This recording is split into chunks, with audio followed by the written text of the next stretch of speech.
Hey everybody, Mark here, out with the animals, giving them some treats.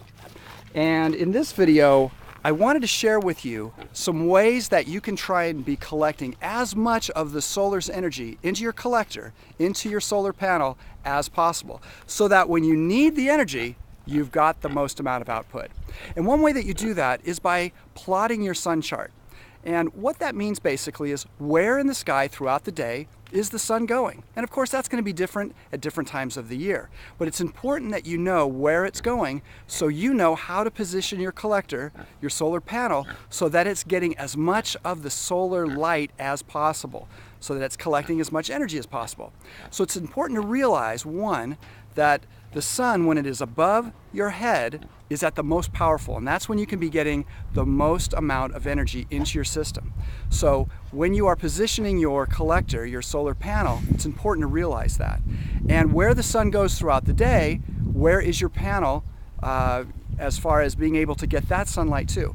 Now, when the sun is above head, like I just mentioned, it's at its most powerful. And when it is lower in the sky, it's giving actually less energy to your collector because of the atmosphere. It's diffusing some of what the sun is releasing. So that's why it's so important to be able to have your collector facing as much of the sun as possible when it's overhead.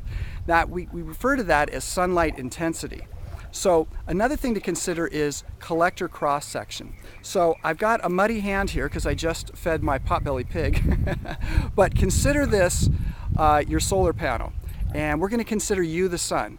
So when you are overhead, and if my panel is directly facing you, the sun, well then I'm maximizing the amount of sunlight intensity when it's at its greatest, so that I can be collecting as much energy as possible.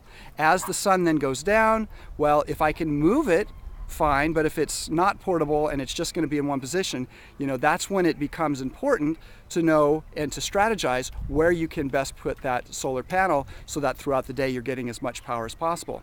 Now, another thing to consider is the collector cross section. Now, I gave this example, but if the solar panel were like this, well, of course it would be getting less energy from the sun, and then you'd be able to expect less energy output from your generator. So that's why it's really important to be able to face the sun when it's directly overhead as much as possible.